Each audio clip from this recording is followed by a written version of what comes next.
Hey everyone, this is Jonathan from Mr. Pearson Talks Books. I'm an elementary school teacher who loves to read middle grade books so that I can connect my students with great books to read and also to help other teachers and parents find good books for their students as well. I want to talk to you about what might have been the scariest book I've read in recent time. That book is Spirit Hunters by Ellen O. Now, this particular book, Spirit Hunters, is about a girl named Harper, and she and her family have just moved from New York down to Washington, D.C. Her parents are lawyers, and so they've moved from New York to D.C. to open a new practice, and they bought an old house that they're moving into. And Harper can't quite put her finger on it, but there's something very familiar about this house. Now, shortly after she moves into their house, her little brother Michael starts acting really strangely.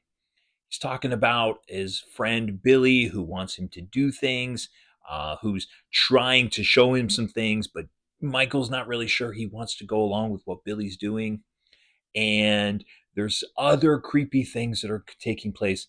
Now, Harper, she meets a girl in the neighborhood who tells her that her house is haunted, and they do some research and they find out that one of the previous owners has done some pretty horrific things way in the past. And meanwhile, Michael, his behavior starts becoming more aggressive, where he's alienating himself from the family. He doesn't want to be around them. He starts attacking Harper. And nobody really believes what Harper is saying because of some things that have happened in the past. She was at a school and there was a fire.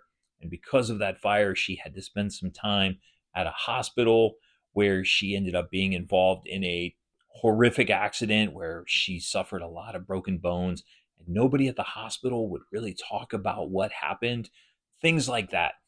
Now, as this book progresses, it gets a little bit scary, okay? And by a little bit, I mean it gets a lot scary. This was one of the scariest books that I've read in a long time. There are ghosts that are involved, there's a haunted house.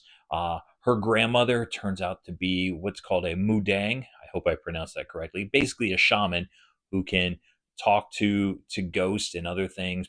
There's a haunted mirror that's involved. I mean, if you name it, if you can think of a scary movie or scary book trope, something that would be involved in it, it's probably in this book. Now, that might sound like it's a little overloaded, but man, this was a really fun read. I read this book in about 2 days. It was just a lot of fun to read. I will admit, though, did have some scary dreams. It did give me a couple of nights of some restless sleep because of some of the stuff that was happening in this book. Um, and then at the end, there it comes down to a battle of, are they going to be able to rescue Michael and save him from this ghost who wants to overtake him? Um, Now, Spirit Hunters, this book right here, it is the first book in a trilogy.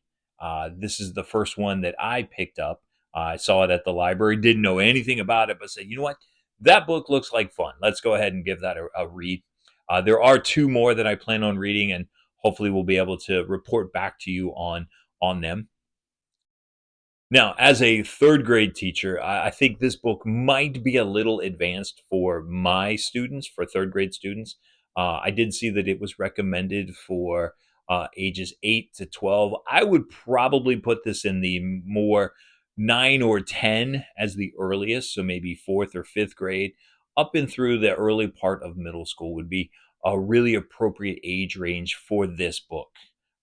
You might have some mature third graders, but I think this might be probably a little bit too scary for them at that point. So, Spirit Hunters by Ellen O. Have you read it? And if so, what did you think? Or if you just happen to like middle grade spooky books, as they're referred to, what is a spooky book that you really resonated with or you really liked? Love to hear down in the comments.